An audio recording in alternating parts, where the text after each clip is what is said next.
The Vietnamese economy is at the heart of the fast-growing Indo-Pacific region. Everyone who comes to Vietnam, and those of us who live here, feel the vibrancy that's fueling this momentum. For more than a quarter century, AmCham Hanoi has served as the voice of American business in Vietnam, and our diverse membership is unified by a common commitment to the principles of free trade, open markets, private enterprise, and the unrestricted flow of information. We're confident in Vietnam's long-term prospects, and AmCham will continue to play a helpful and constructive role, to speak out on positions of interest to our members, and to be a strong advocate for a better business and economic environment here. Membership in AmCham offers strategic connections and unparalleled access to opportunity.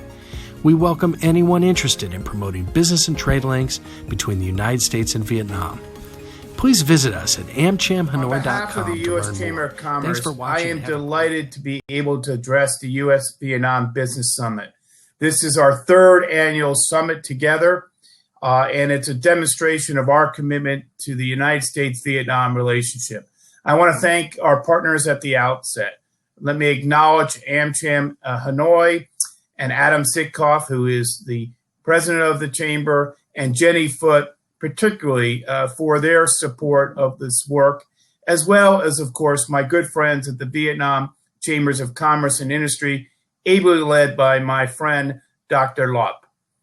In addition, I want to acknowledge the presence here today of Ambassador Crittenbrink in Hanoi and Ambassador Nock here in Washington. Both have been giving invaluable support to the business community. We're grateful for their partnership and their strong advocacy on behalf of the U.S.-Vietnam relationship. I remember fondly being in Hanoi shortly after the normalization of the relationship 25 years ago. I remember keenly taking and leading a business delegation to Hanoi in the 1996 timeframe. And I remember my eyes being so clear about the road ahead for our two countries and the relationship that we were going to forge in the aftermath of a troublesome time in the bilateral relationship.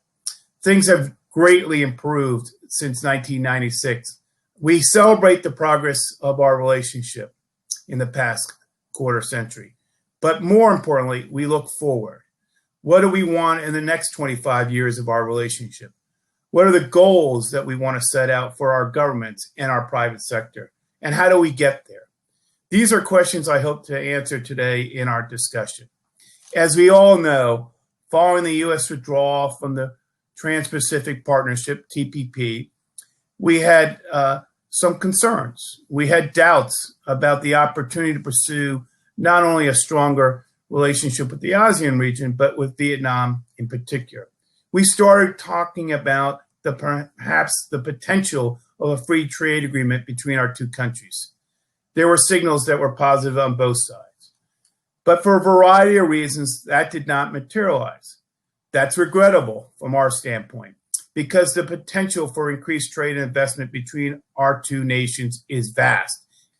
The Chamber has been a strong advocate of this relationship, and we remain one.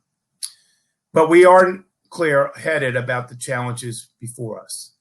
We know that last week, the Trump administration announced that it would conduct a Section 301 investigation into alleged Vietnamese currency undervaluation, as well as timber imports. Such investigations have led to U.S. tariffs in the recent past in other areas. The Chamber has some questions about this announcement and some concerns, candidly.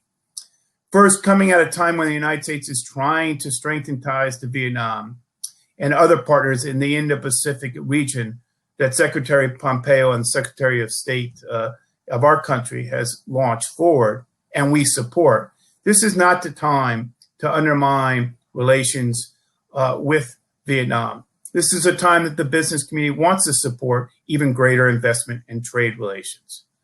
Second, we recognize that the administration, while legitimately concerned about rising imports from Vietnam, the fix for the administration these imports as part of a consequence of U.S.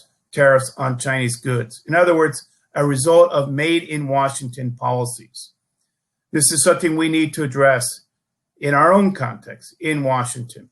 And third, shouldn't a U.S. determination that Vietnam is engaging in currency manipulation first come from the Treasury Department and proceed a Section 301 investigation before implied threats of tariffs? These are areas that we have some grave concerns with regard to recent actions by the Trump administration. But I should underscore, having said that, there are still significant market access and regulatory issues that make it difficult for many U.S. companies to do business still in Vietnam. We've seen improvements, but more work could be done. Therefore, what do we want to do? What is the business community's view? We recognize the difficulty of a full-blown FTA at this time. The U.S. Chamber and AmCham have proposed enhancing the commercial relationship through an upgrade of the existing trade and investment framework agreement.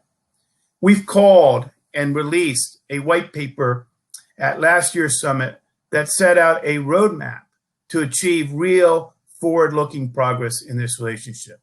I think we can all agree that there are many reasons why the last 12 months have been a difficult time to make the kind of progress we all want to see.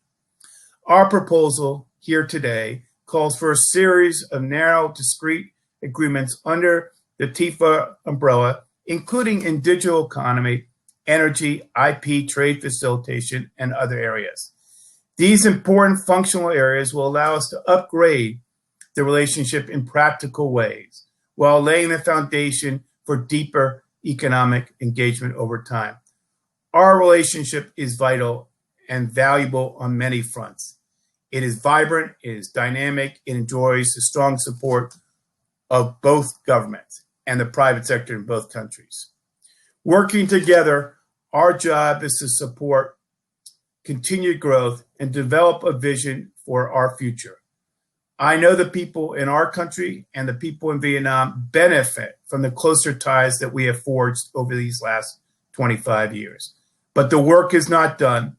And I think conferences like this are so important to contributing to not only the vision for the next 25 years, but contributing to the hard work to facilitate meaningful business-to-business relations, which will be good for the people of both countries. Thank you and enjoy your conference today.